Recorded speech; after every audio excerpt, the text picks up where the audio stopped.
안녕하세요. 저는 올해 68살이 된 평범한 할머니예요. 부산에서 남편이랑 조그만 아파트에 살고 있죠. 오늘 제가 겪었던 일을 이야기해 보려고 해요. 아마 들으시면 정말 기가 막히실 거예요. 우리 아들이 결혼한 게 벌써 5년 전이네요.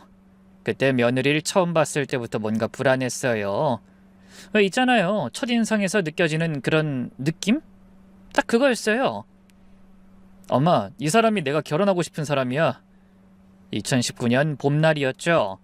아들이 그렇게 좋아하면서 여자친구를 데려왔는데 식당 문을 열고 들어오는 순간부터 뭔가 싸늘한 기운이 느껴지더라고요. 어머님 처음 뵙겠습니다. 인사는 하는데 눈을 안 마주쳐요. 그냥 형식적으로 고개만 까딱하고 말더라고요. 그래도 저는 최대한 따뜻하게 맞아줬죠. 아무래도 처음이니까 낯설어서 그런 거겠지? 라고만 생각했어요. 어머, 정말 예쁘네요. 우리 아들이 자랑 많이 했어요. 편하게 앉아요. 근데 이 며느리가 메뉴판도 안 보고 대뜸 이러는 거예요. 저는 다이어트 중이라 샐러드만 먹을게요. 아니, 첫 만남인데 시어머니가 뭘 사주든 감사하게 받아야 하는 거 아닌가요?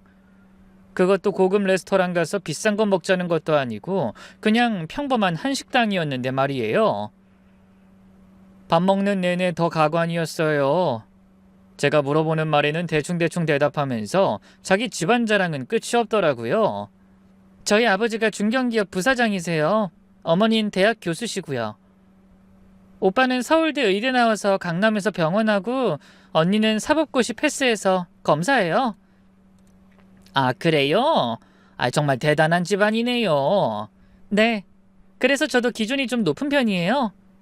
사실 저희 부모님이 오빠를 처음엔 반대하셨어요. 집안이 너무 차이 난다고요. 그래도 제가 좋다고 하니까 그나마 대기업 다니니까 허락하신 거예요.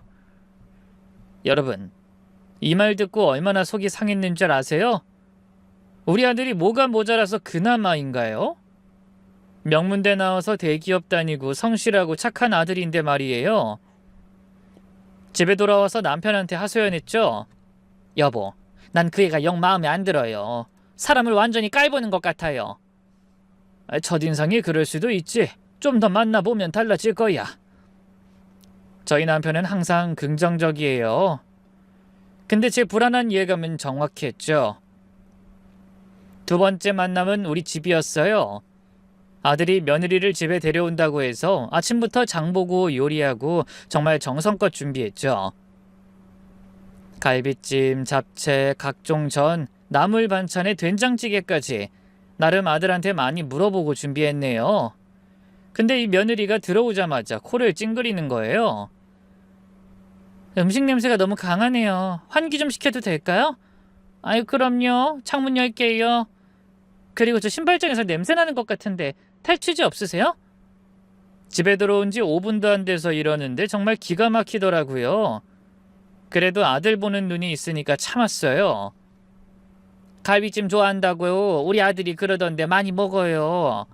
어머님 죄송한데 저 이런 기름진 음식 잘 못 먹어요. 위가 약해서요. 그럼 나물이라도. 나물도 양념이 너무 센 것 같아요. 혹시 생수 있으세요? 자기야, 그래도 엄마가 정성껏 준비하신 건데 그래도 입맛에 영 안 맞을까? 온종일 준비한 음식을 거들떠보지도 않는 거예요. 아들은 제 눈치 보랴 며느리 눈치 보랴 옆에서 미안하다고 연신 사과하고 정말 마음에 안 들었어요. 엄마 미안해. 사실 여자친구가 입이 좀 까다로워서 내가 대신 많이 먹을게. 아니야, 괜찮아. 다음엔 더 신경 써서 준비할게. 그렇게 식사 자리가 끝이 났고 그날 며느리가 우리 집 구경한다고 돌아다니면서 한 말들이 아직도 잊혀지지 않아요. 어머님, 이 집은 언제 지어진 거예요? 좀 오래된 것 같은데. 한 20년 됐나? 그래도 관리 잘해서 깨끗해. 20년이요? 헐, 저희 집은 3년마다 이사 가는데. 더 좋은 데로요. 아유, 그래? 그리고 베란다가 너무 좁아요. 빨래 말리기도 불편하시겠어요. 익숙해서 괜찮아? 오빠, 결혼하면 꼭 신축 아파트로 가야 해? 이런 낡은 집은 싫단 말이야. 제 앞에서 대놓고 우리 집을 무시하는데 아들은 뭐에 씌었는지 그저 알았어 하면서 넘어가더라고요. 그리고 세 번째 만남은 더 충격적이었어요. 그때는 상견례였거든요. 며느리 부모님을 만나러 호텔 레스토랑에 갔는데 그 집안 분위기가 정말 돈이 전부인 사람들이더라고요. 아이고, 사돈 되실 분들이시네요. 며느리 어머니가 저를 위아래로 훑어보면서 인사하는데 그 눈빛이 영 불편했어요. 우리 딸이 많이 부족하죠? 저희 집에서 곱게만 키워서 집안일은 잘 모를 거예요. 아니에요. 잘 키워주셨는걸요. 정말 예쁘고 똑똑해요. 그래도 사실은 저희 기준엔 이 결혼 부족하긴 해요. 저흰 재벌가 며느리 될 줄 알았거든요. 그 말 끝에 며느리 아버지도 거들더라고요. 남자가 대기업 다닌다고 해도 요즘 대기업도 구조조정 많이 하던데 안정적이긴 한가? 아이, 그럼요. 제 아들이라서가 아니라 성실해서 인정받고 있어요. 그래도 저희 딸 생활 수준 맞춰주려면 좀 벅찰 텐데 혹시 집은... 전세 생각하고 있어요. 결혼하면 준비하려고요. 전세? 아이고, 요즘 누가 전세 살아. 최소한 자기 집은 있어야지. 그 자리가 얼마나 불편했는지 몰라요. 돈으로 사람 재는 그 표정들이 아직도 생생해요. 그런데도 아들이 며느리를 너무 좋아하니까 어쩔 수 없었어요. 30년 가까이 키운 아들이 그렇게 행복해하는 모습을 처음 봤거든요.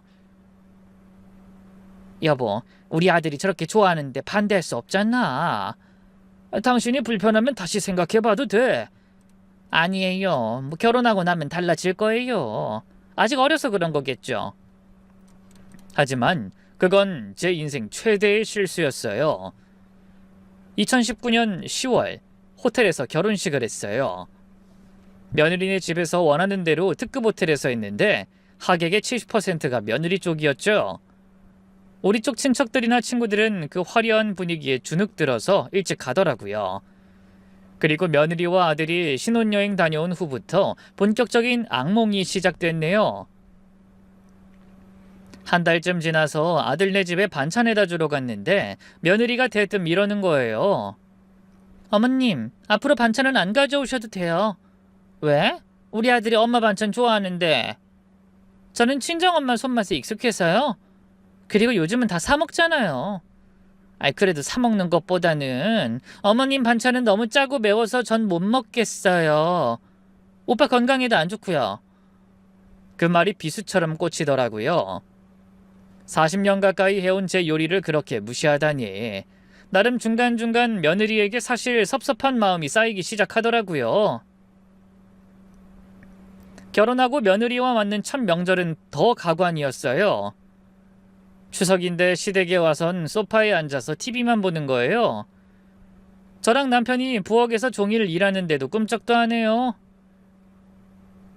아들 며느리, 전 좀 같이 붙일까? 어머님, 저 기름 냄새 맡으면 머리 아파요. 펜트통 있어서요. 아이, 그럼 나물이라도 손에 냄새 배는 거 싫어해요. 네일 아트 한 지 얼마 안 됐거든요. 그때 처음으로 내가 며느리를 잘못 봤구나 싶었어요. 기본 예의도 없는 사람이었던 거죠. 아무리 그래도 거두는 신용은 할 텐데 싶은 게 속상했네요. 하지만 남의 집 귀한 딸이니 그럴 수 있겠거니 싶었고 계속 마음을 다스렸어요. 그럼에도 식사 시간엔 더 황당한 일이 있었죠. 온 가족이 둘러앉아 명절 음식을 먹는데 며느리만 따로 샐러드를 시켜서 먹는 거예요. 명절 음식 좀 먹어봐. 정성껏 준비했어. 전 이런 거 안 먹어요. 살찔까 봐요. 명절인데 하루쯤은. 어머님, 제 몸은 제가 알아서 관리해요. 옆에서 딸이 혀를 차더라고요. 이렇게 그래도 예의상 한 입은 먹어야지. 예의요? 먹기 싫은 걸 억지로 먹는 게 예의인가요? 분위기가 싸해졌죠. 분위기가 너무 격양될까 싶어 남편이 화제를 돌리더라고요. 아이, 그래, 각자 먹고 싶은 거 먹으면 되지. 하지만 속으론 다들 황당해했을 거예요. 그렇게 명절 끝나고 설거지하는데 며느리가 부엌에 와서 하는 말이 가관이었어요. 어머님, 다음부턴 명절 음식 이렇게 많이 안 하셔도 돼요. 왜? 가족들 다 모이는데 어차피 다 남아서 버리잖아요. 낭비예요. 차라리 외식하는 게 나아요. 명절에 외식을? 요즘 다 그래요. 호텔 뷔페 가서 편하게 먹고 헤어지면 되죠. 이렇게 고생하실 필요 없어요. 전통을 무시하는 말에 화가 났지만 참았어요. 아들 때문에 말이에요. 그렇게 열불 나는 명절이 지났고 어느 날 아들 없이 며느리가 혼자 절 찾아왔더라고요. 뭔가 할 말이 있는 표정이었죠. 어머님, 오빠 보험 들어둔 거 있으시죠? 어? 왜 그걸 물어? 제가 보험 설계사 친구가 있는데 기존 보험 해약하고 새로 들면 더 혜택이 좋대요. 수익자는 당연히 저로 바꾸고요. 아, 그래? 근데 그건 우리 아들이랑 상의해봐야. 어머님이 보험료 내시잖아요. 이제 준호 오빠도 결혼했으니 수익자는 아닌 제가 되는 게 맞죠? 법적으로도 그렇고요. 뭔가 당연한 말이지만 사실 뻔뻔하다고 생각이 들더라고요. 그리고 그 뻔뻔한 요구에 어이가 없었어요. 수익자는 그렇다 쳐도 일단 아들이랑 상의하고 아들이 원할 때 바꾸는 거지. 네가 요구할 일은 아니야. 그 말에 며느리 표정이 싸늘하게 변하더라고요. 어머님은 저를 가족으로 안 보시나 봐요. 아이, 그런 게 아니라. 됐어요. 어차피 이 집안에서 전 영원한 외부인이겠죠. 그날 이후로 며느린 대놓고 절 무시하기 시작했어요.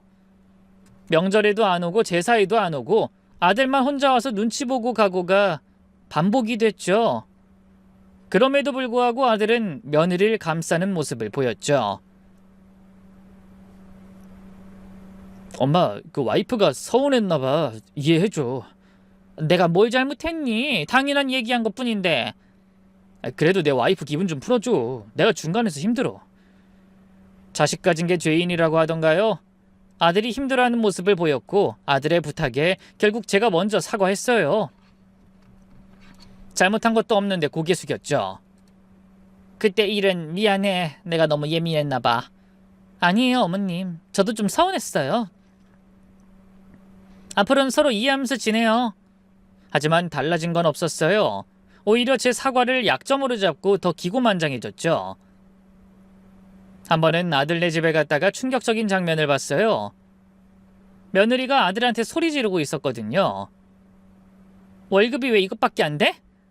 내 친구들 남편은 다 연봉 1억 넘는다고! 나도 열심히 하고 있잖아. 열심히? 무능한 거지.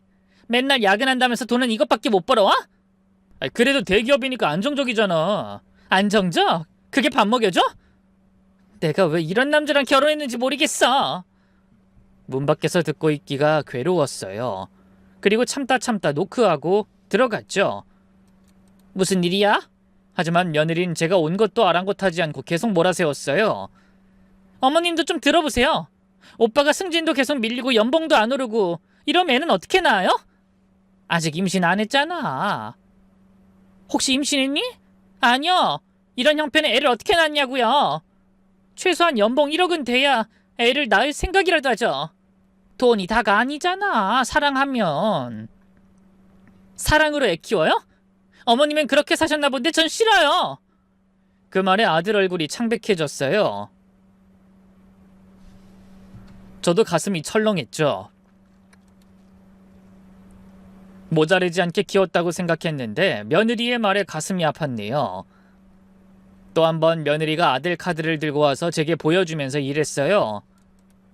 어머님, 오빠가 어머님께 용돈 드린다고 매달 50만 원씩 빠져나가는데 줄일 수 없을까요? 그게 왜? 저희도 돈이 필요해요. 어머님도 연금 받으시잖아요. 그건 아들이 주고 싶어서 주는 건데 주고 싶어서요? 어머님이 은근히 압박하시는 거 아니에요? 이런 며느리 봤나요? 시어머니한테 용돈 주는 것도 아깝다는 거예요. 그 돈은 받아도 그만 안 받아도 그만이었지만 아들이 제가 거절을 해도 끝끝내 저희에게 주고 싶다고 한 돈이었어요. 나는 아들한테 용돈 달라고 한 적 없어. 오히려 필요 없다고 했는데도 주는 거야. 그럼 이제부터라도 안 받으시면 되잖아요. 저희한텐 그 돈이 커요. 알았어, 얘기할게. 우리 아들이 얼마나 며느리한테 시달리고 사는지 너무 잘 알겠더라고요. 그래서 당장 아들한테 전화를 했어요. 아들, 이제 용돈 안 줘도 돼. 나도 넉넉해. 왜요, 엄마? 혹시 와이프가 뭐라고 했어요? 아니야. 그냥 너희도 신혼이니까 돈 쓸 때 많을 거 아니야. 엄마. 아들은 이미 눈치를 챘더라고요. 그리고 그 후로도 계속 용돈을 보냈어요. 됐다고 해도 아들은 그동안 받은 사랑 이렇게라도 돌려드리는 게 예의라고 끝끝내 보내더라고요. 아마 며느리 몰래 보냈을 거예요. 그리고 2021년 여름 드디어 손주 소식이 들려왔어요. 아들이 전화로 알려줬죠. 엄마, 와이프 임신했어요. 정말? 엄마 정말이니? 네, 벌써 8주래요. 병원에서 확인했어요. 눈물이 났어요. 그동안의 서운함도 다 잊어버리고 기뻤죠. 드디어 할머니가 되는구나 싶어서. 하지만 기쁨도 잠시, 유난스러운 며느린 임신을 핑계로 더 극성을 부렸어요. 어머님, 저 입덧이 너무 심해요. 아무것도 못하겠어요. 그래, 임신 초기엔 다 그래. 뭐 도와줄까? 저희 집 청소 좀 해주실 수 있어요? 그리고 반찬도 좀. 아이, 그럼 당연히 도와줘야지. 그때부터 일주일에 3번은 아들네 집에 가서 청소하고 빨래하고 반찬을 해줬네요. 힘들다는 생각보다도 내가 조금이라도 도움이 되었으면 하는 마음으로 도와줬어요. 하지만 며느린 고맙다고 말 한 번을 하지 않더라고요. 어머님, 화장실 청소할 때 락스 냄새 너무 심해요. 다른 걸로 바꿔주세요. 어머님, 빨래할 때 섬유유연제 너무 많이 넣으신 것 같아요. 어머님, 김치가 너무 짜요. 임산부는 싱겁게 먹어야 해요. 매번 트집만 잡았죠. 그래도 뱃속의 아이를 위해 참았어요. 임신 중기가 되니까 이번엔 다른 요구를 하더라고요. 어머님, 제가 태교 여행 가고 싶은데 비용 좀 지원해 주실 수 있어요? 태교 여행? 어디로? 제주도요. 일주일 정도 5성급 호텔에서 쉬면서 퇴계하려고요. 비용이 얼마나 드는데? 한 300만 원 정도? 오빠 월급으로는 좀 빠듯해서요. 며느리가 예쁘면 돈이 아깝지 않았을 거예요. 하지만 늘 저렇게 당당히 요구하는 태도에 할 말을 잃었어요. 태교 여행이라면서 호화 여행을 가겠다는 거잖아요. 아니 근데 제주도가 그 정도면 너무 비싼 거 아니니? 어머님, 태교가 얼마나 중요한데요. 엄마가 편해야 아이도 편하다고요. 결국 300만 원을 보태줬어요. 나중에 안 사실인데 그 돈으로 명품백을 샀더라고요. 여행을 가던 명품백을 사던 본인이 만족하면 됐지 싶었지만 사실 괘씸하긴 했네요. 하지만 며느린 출산이 가까워지자 또 요구사항이 늘었죠. 어머님, 산후조리원 비용 좀 부탁드려요. 안 그래도 아버님이랑 얘기했는데. 그래, 알아본 데는 있니? 강남에 있는 곳인데 2주에 1,500만 원이에요. 1,500만 원? 아니, 그렇게 비싼 데를 꼭 가야 해? 요즘 다 그 정도는 가요. 혹시 반만이라도 지원해 주실 수 있어요? 또 거절할 수 없었죠. 손주를 위해서라면 뭐든 할 수 있으니까. 2022년 3월 드디어 손주가 태어났어요. 너무 예쁜 남자아이였죠. 산후조리원에 있는 동안 매일 찾아갔어요. 손주 얼굴 보는 게 너무 행복했거든요. 하지만 진짜 전쟁은 산후조리원에서 나온 후였어요. 어머님, 제가 회사 복직해야해서 시우 좀 봐주셔야 할 것 같아요. 아니 당연하지, 얼마든지 봐줄게. 대신 제가 짠 육아 스케줄대로 해주셔야 해요. 수유 시간, 낮잠 시간, 기저귀 가는 시간 다 적어놨어요. A4 용지 5장에 빼곡히 적힌 스케줄을 받았어요. 군대 일과표보다 더 빡빡했죠. 매일 아침 6시 반에 일어나서 7시에 아들네 도착, 손자들 보고 분유타고 빨래하고 청소하고 저녁 7시에 며느리가 퇴근하면 그제야 집에 올 수 있었어요. 어머님, 오늘 제 아들 대변 몇 번 봤어요? 2번 봤어. 시간이 언제예요? 제가 좀 수첩에 기록 안 하셨네요? 아유, 깜빡했네. 한 번은 오전 10시쯤, 한 번은 오후 3시쯤. 쯤이요? 정확한 시간을 적으셔야죠. 아이 건강 체크하는 건데 대충대충 하시면 어떡해요? 매일 이런 식이었어요. 마치 직장 상사한테 보고하는 기분이었죠. 손자가 6개월 되었을 때 이유식을 시작했는데 그것도 난리였어요. 어머님, 이유식 레시피대로 안 하셨네요? 쌀 미음에 당근 좀 넣었어. 우리 손자 잘 먹더라. 당근은 8개월부터래요. 책에 다 나와 있잖아요.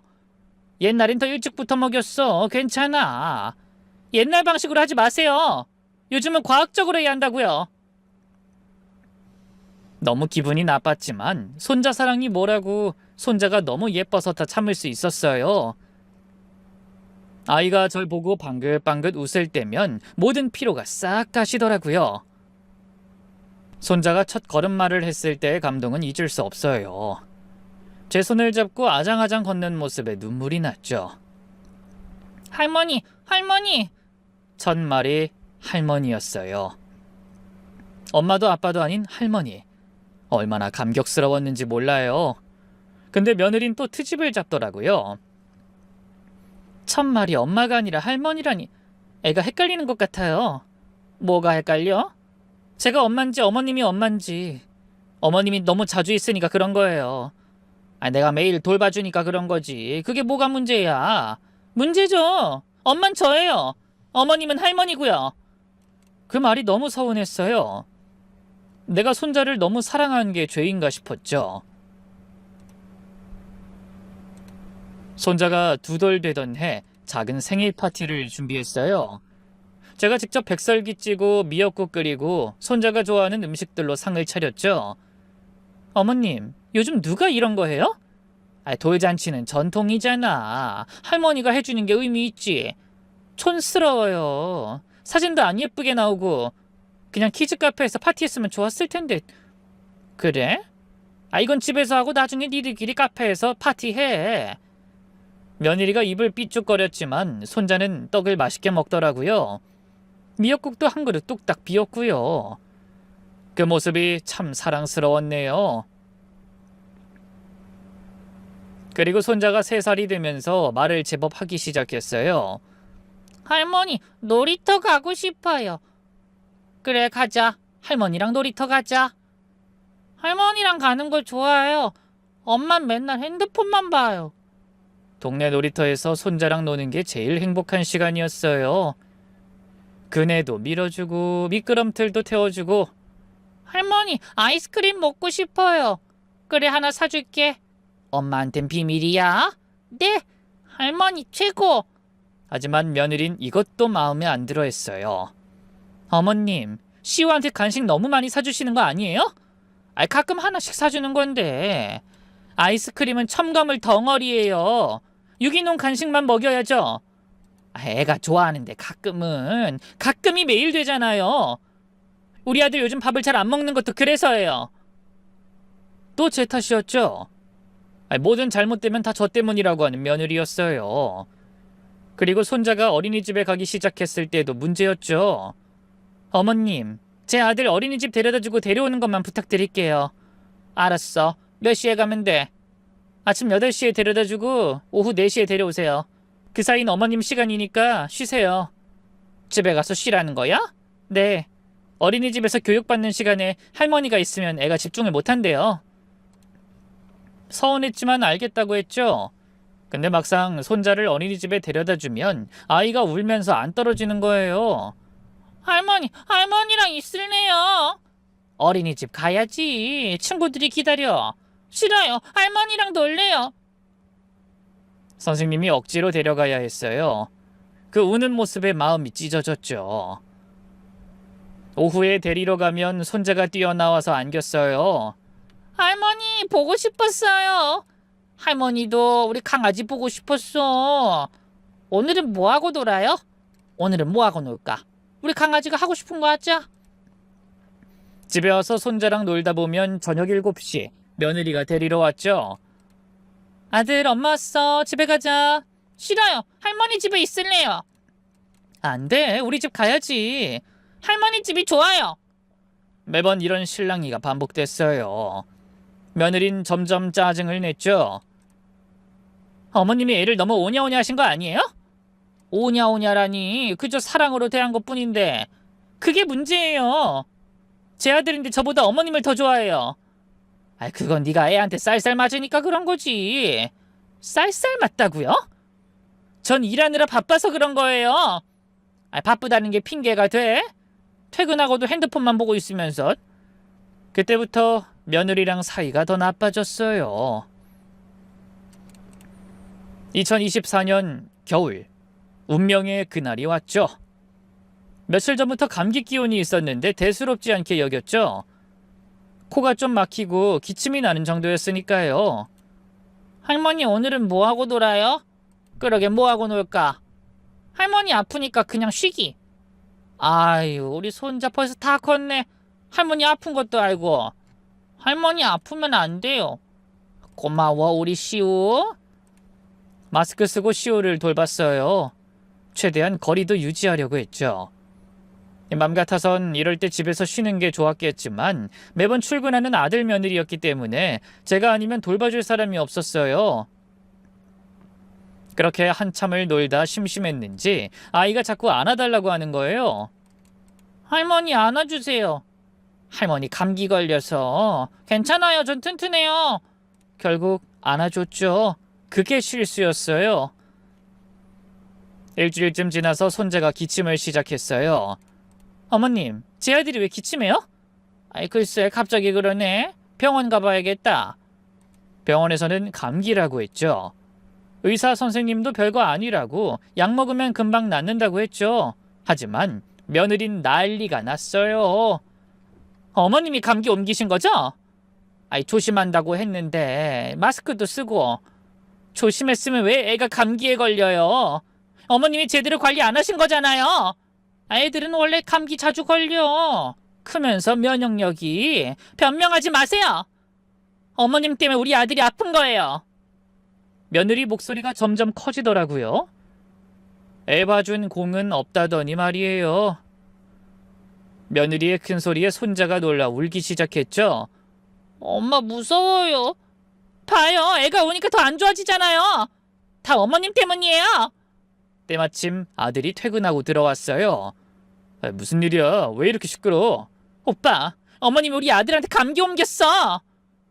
그게 엄마 잘못은 아니잖아. 엄마도 아팠다면서. 맞아. 아픈 사람이 왜 애를 봐요? 그것부터가 잘못이죠. 며느리는 갑자기 폭탄 선언을 했어요. 어머님, 이제 그만 오세요. 뭐? 이제 어린이집 종일반으로 보낼 거예요. 어머님 도움 필요 없어요. 가슴이 무너졌어요. 3년 넘게 매일 돌본 손자를 이제 못 본다니. 얘 너무하는 거 아니야? 뭐가 너무해요? 전 제 아들 건강이 제일 중요해요. 어머님이 계속 오시면 또 무슨 병을 옮길지 몰라요. 그동안 내가 얼마나 정성껏 키웠는데. 정성? 그게 다 어머님 만족이죠. 저희는 전문 교육기관에 맡기는 게 낫겠어요. 우리 손자는 어떡하고? 할머니 못 보면 얼마나 슬퍼할지. 애는 적응력이 빨라요. 금방 잊을 거예요. 그 말이 제일 마음 아프더라고요. 손자가 저를 금방 잊을 거라니. 며느리가 쌍심지를 켜고 대들자 보다 못한 아들이 말렸어요. 당신 너무하는 거 아니야? 엄마가 얼마나 고생했는데. 고생은 무슨. 할머니 역할 한 거지. 근데 선을 너무 넘으셨어요. 선을 넘었다고? 네.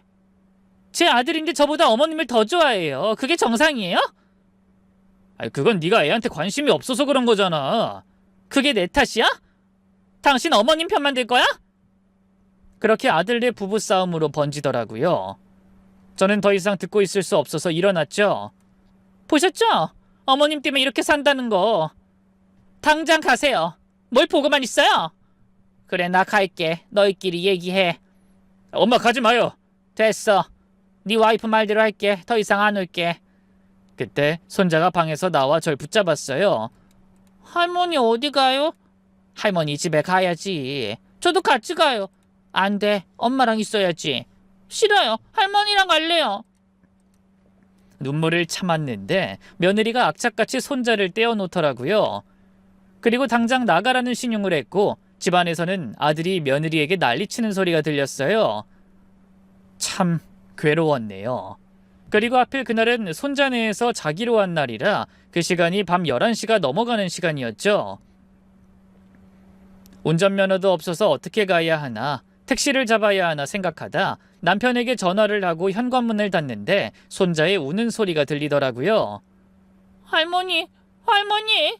가슴이 찢어지는 것 같았어요. 그리고 절 데리러 온 남편에게 집에 와서 모든 걸 털어놨죠. 여보, 나 이제 우리 손자 못 본대. 뭐? 왜? 내가 감기 옮겼다고. 이제 오지 말래. 남편 얼굴이 굳어졌어요. 이 걔가 정말... 괜찮아. 어차피 나도 지쳤어. 괜찮긴 뭐가 괜찮아. 3년 넘게 애 키워줬는데. 일주일이 지났어요. 손자 생각에 잠이 안 오더라고요. 그리고 아들한테 전화했지만 받지 않았어요. 문자를 보내도 답이 없었고요. 그러던 어느 날 밤 11시 초인종이 울렸어요. 문을 열어보니 며느리가 손자를 안고 서 있더라고요. 무슨 일이야? 어머님 죄송한데 손자 좀 봐주셔야겠어요. 갑자기 왜? 친정아버지가 쓰러지셔서 병원에 가봐야 해요. 손자를 볼 수 있다는 생각에 기뻤지만 내색하진 않았어요. 그래 맡겨. 걱정 말고 다녀와. 손자는 절 보자 울면서 안겼어요. 할머니 보고 싶었어요. 할머니도 보고 싶었어. 많이 보고 싶었어. 그날 밤 손자는 제 품에 잠들었어요. 얼마나 행복했는지 몰라요. 다음날 저녁 며느리가 손자를 데리러 왔네요. 그런데 들어오자마자 또 트집을 잡기 시작했어요. 어머님, 제 아들 뭐 먹이셨어요? 김치볶음밥 해줬어. 맛있게 먹더라. 김치볶음밥이요? 애한테 그런 자극적인 걸 왜 먹여요? 많이 안 맵게 했어. 네 아들이 좋아해서. 좋아한다고 다 먹이면 돼요? 이래서 어머님한테 못 맡기는 거예요. 하루 봐준 것도 고맙다는 말은 없고 또 잔소리였는데 남편이 매우 화가 난 채로 화를 내자 며느리는 어느 정도 깨갱하더라고요. 그리고 한 달쯤 지났을까요? 밤 10시에 아들한테 전화가 왔어요. 엄마, 우리 아들이 많이 아파요. 좀 와주실 수 있어요? 많이 아파? 무슨 병인데? 독감이래요. 열이 40도까지 올랐어요. 그 와이프도 놀래고 엄마가 와주시면 좋겠어요. 바로 옷 입고 나갔죠. 택시 타고 가는 내내 손자 생각뿐이었어요. 아들네 도착해서 보니 손자가 축 늘어져 있더라고요. 얼굴이 빨갛게 달아올라 있고 강아지, 할머니 왔어. 할머니... 기운 없는 목소리에 가슴이 미어졌어요. 병원은 갔다 왔어? 네, 약 처방 받아서 먹이고 있어요. 그때 며느리가 절 보더니 화풀이를 하는 건지 또 시작하더라고요. 또 어머님이 뭔가 옮기신 거 아니에요? 뭐? 최근에 어머님 만난 적 있잖아요. 그러니까 걸린 거 아니에요? 그만해. 독감은 어디서든 걸릴 수 있어. 어린이집 애들은 다 멀쩡해요. 분명 어머님이 어디서 균을 옮기신 거예요. 그때였어요. 참고 참았던 게 폭발했죠. 그래, 다 내 잘못이야. 네 아들 아픈 것도 내 잘못이고 네가 불편한 것도 다 내 잘못이지. 어머님이 왜 소리를 질러요? 3년이야 3년. 3년 동안 종처럼 일했어. 고맙다는 소리 한번 못 들으면서. 전 사실을 말하는 거예요. 사실? 네가 뭘 알아? 네 아들 기저귀 한번 제대로 갈아본 적 있어? 밤에 올 때 한 번이라도 안아본 적 있어? 아들이 말리려 했지만 이미 늦었어요. 엄마 진정해요. 너도 닥쳐! 맨날 일한다고 바쁘다고 나한테 다 떠넘기고. 엄마... 더는 못 참아. 나도 사람이야. 이렇게 무시당하면서까지 손주 볼 필요 없어. 그때 며느리가 코웃음 치면서 결정적인 말을 하더라고요. 그럼 나가세요. 이 집에서 나가요. 다신 오지 마세요. 뭐? 어머님 때문에 우리 가정이 엉망이에요. 이제 정말 끝이에요. 믿을 수 없었어요. 3년 동안 헌신한 시어머니를 이렇게 내쫓다니. 좋아, 나갈게. 다시는 안 올게. 근데 너도 기억해. 언젠가 네가 시어머니가 됐을 때 오늘을 후회할 거야. 마지막으로 손자를 봤네요. 아이는 열 때문에 정신이 없었죠. 우리 손자 미안해. 할머니가 미안해. 집을 나와서 걸었어요. 밤 11시가 넘은 시간, 겨울바람이 차가웠죠. 눈물이 계속 흘렀어요. 큰 길로 나가려는데 차 한 대가 멈췄어요. 남편이었죠. 여보, 타! 빨리 타! 차에 타자마자 참았던 울음이 터졌어요. 어떻게 알고 왔어? 불안해서 나와봤지. 집에 도착해서 모든 얘기를 했어요. 남편 얼굴이 점점 굳어졌죠. 그 며느리가 정말 내가 가만 안 둬! 여보 됐어. 이제 끝이야. 뭐가 끝이야?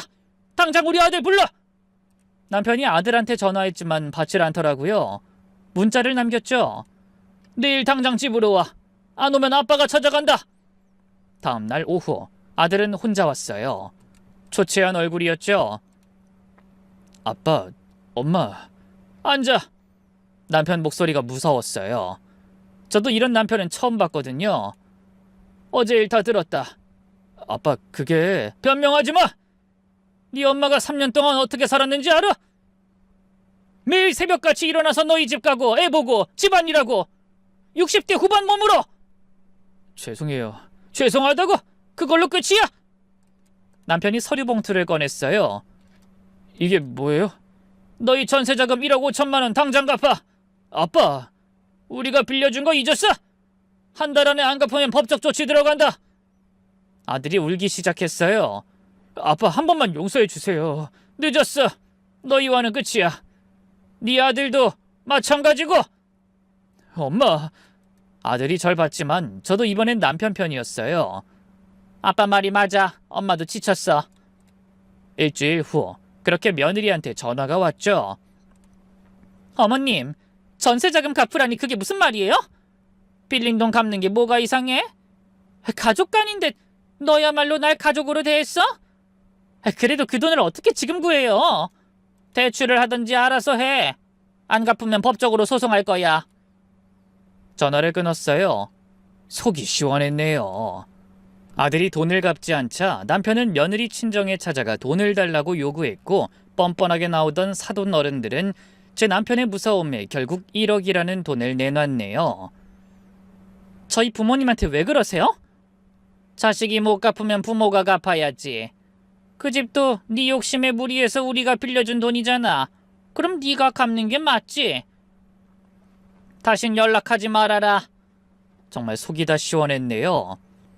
아들은 빌고 빌었지만 남편은 아들 또한 받아주지 않았어요. 6개월 후 뜻밖의 전화가 왔어요. 며느리 어머니였죠. 사돈, 한번 뵙고 싶은데요. 그렇게 만나자고 하도 사정하여 만나보니 본인 딸한테 얼마나 당했는지 사돈도 초췌하더라고요. 제 딸이지만 저희 집에 와서도 똑같아요. 본인 아들 맡기곤 감사는커녕 불평만. 이제 아시는군요. 정말 죄송해요. 그래도 우리 손자는 죄가 없잖아요. 죄송하지만 저도 상처가 깊어요. 그냥 돌아갔죠.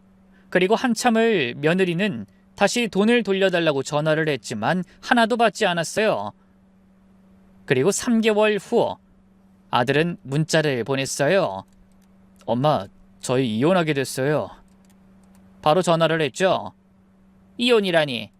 도저히 그런 여자랑 못 살겠어요. 죄송해요. 아들은 어떡할 거야? 혼자 키워야죠. 근데 엄마, 혹시... 마음이 흔들렸어요. 일단 네 아들 데려와봐. 일주일 후 손자가 왔죠. 할머니, 우리 강아지. 꼭 안아줬어요. 눈물이 났죠. 할머니 보고 싶었어요. 할머니도 너무 보고 싶었어. 그날부터 손자는 저희 집에서 살게 됐는데 정말 평화롭더라고요. 엄마 아빠, 애엄마가 정말 너무했어요. 왜? 또 뭐라고 했어? 애기 물건 챙기는데 옆에서 계속 욕하더라고요. 어머님이 애를 버릇없이 키웠다고, 자긴 다신 본인 아들 안 본다고. 남편이 그 말을 듣더니 폭발했어요. 평생 화 한 번 제대로 안 내던 사람이 테이블을 쾅 치면서 일어났죠. 그년이 정말... 여보, 아니 내가 더는 못 참겠어. 3년 동안 당신이 당한 거 보고만 있었는데 이젠 정말 진절머리가 나. 남편이 이렇게 화내는 건 정말 처음이었어요. 네 마누라가 엄마한테 한 짓들 내가 다 알아. 명절 때마다 와서 손가락 하나 까딱 안 하고 엄마 해준 음식은 쳐다보지도 않고. 아빠, 알아? 작년 추석 때 네 와이프가 뭐라고 했는지 아냐? 시댁 명절 문화가 구시대적이라고 왜 여자들만 이래야 하냐고 따졌잖아. 그러면서 정작 본인은 친정 가선 얌전히 앉아있더라고. 네 장모가 그러더라. 제가 몰랐던 얘기들이 쏟아져 나왔어요. 그리고 네 엄마 생신 때는 어땠어? 선물은커녕 얼굴도 안 비치고. 내가 전화했더니 뭐라고 했는지 알아? 시어머니 생신이 뭐가 중요하냐고!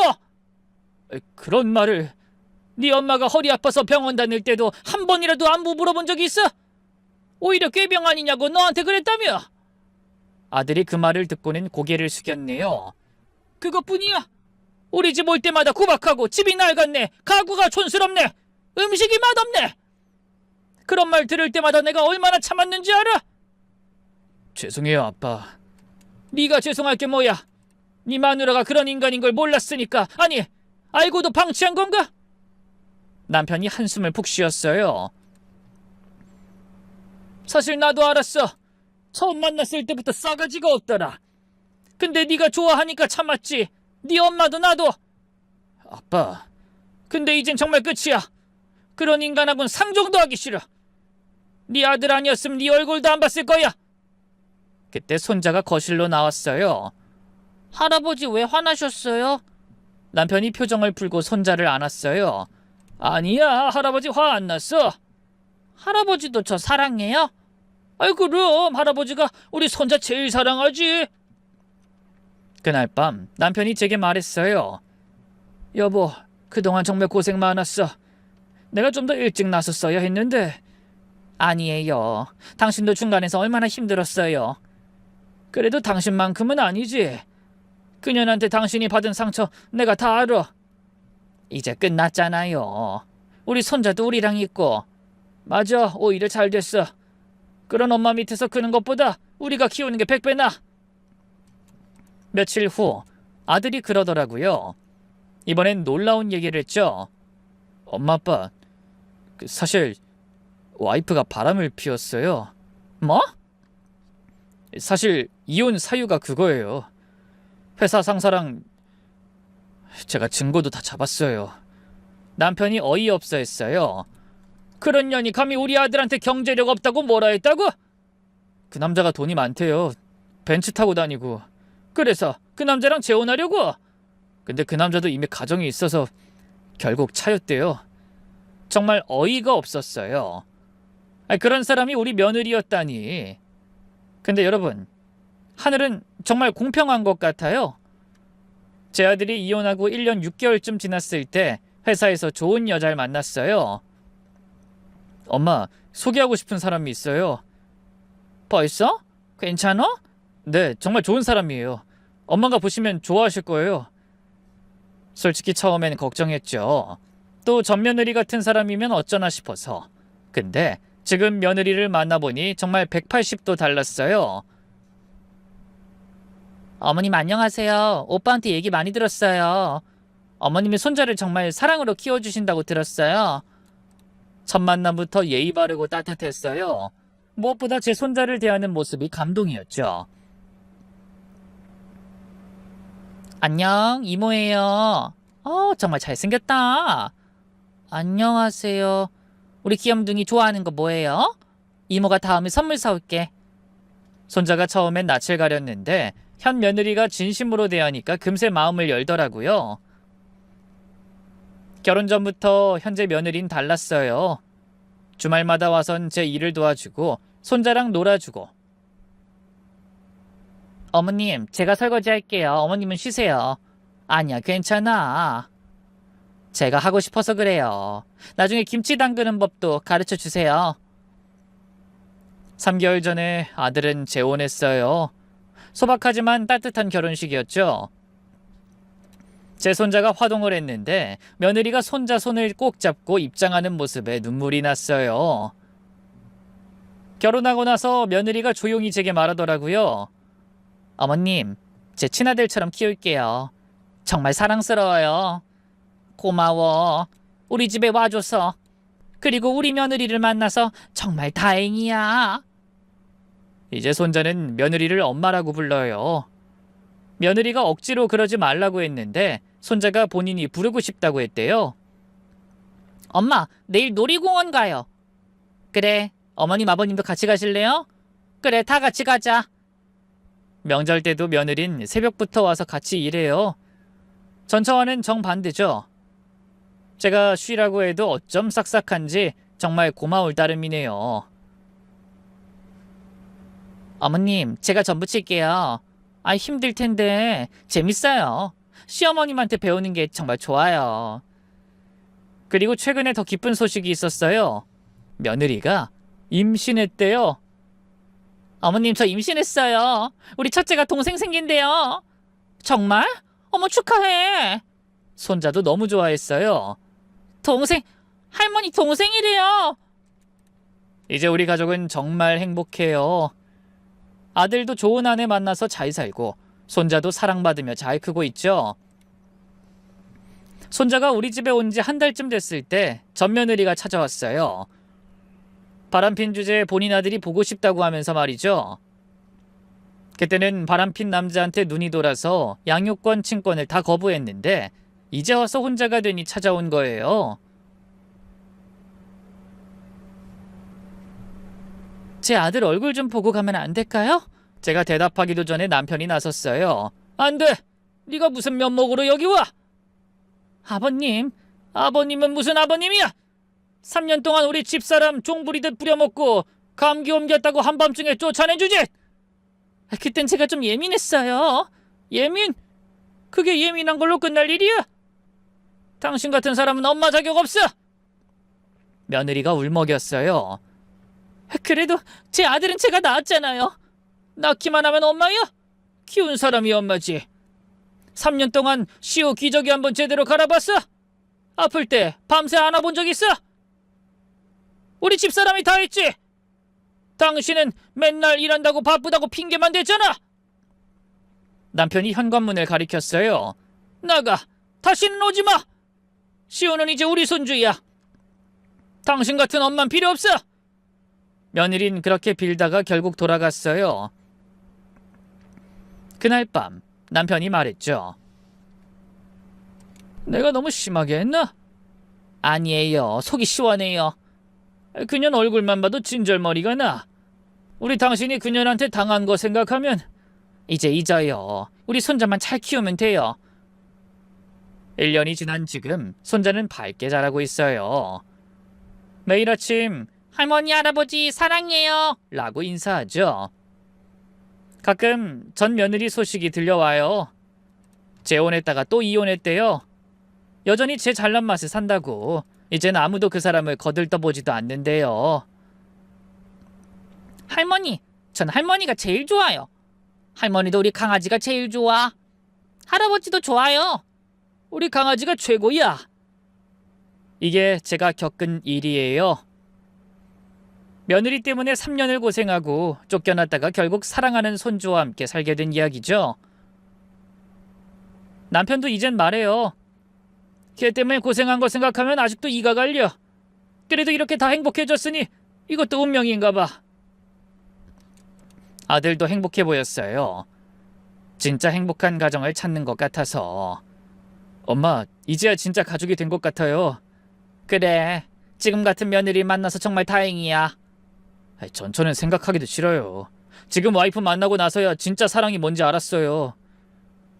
전 며느리는 살기 힘들다고 양육비도 한 푼 안 보냈다는데요. 반면 지금 며느리는 우리 손자를 위해 교육 적금도 들고 보험도 들어줬어요. 우리 큰아들 커서 대학 갈 때 써야죠. 우리 아들 뭐든 하고 싶은 거 다 할 수 있게 해주고 싶어요. 어젯밤 손자가 자기 전에 이런 말을 하더라고요. 할머니, 저 너무 행복해요. 엄마도 좋고 아빠도 좋고 할머니, 할아버지도 좋아요. 그래, 우리 손자가 행복하면 할머니도 행복해. 전에 엄만 무서웠는데 지금 엄마는 안 무서워요. 맨날 안아주고 뽀뽀해줘요. 아이는 다 아는 거예요. 누가 진짜 사랑으로 대하는지. 여러분, 때로는 참는 게 능사가 아니에요. 자존심 지키고 당당하게 사는 것, 그게 진짜 어른이에요. 그리고 나쁜 사람은 결국 그 대가를 치르게 되어 있어요. 한때는 미련했던 우리 아들은 이제 정말 좋은 아내를 만나 행복하게 살고 있고 손자도 사랑받으며 잘 크고 있어요. 조만간 둘째 손주도 볼 수 있겠죠? 이번엔 처음부터 우리가 다 같이 키울 거예요. 진짜 가족으로, 사랑으로 말이에요.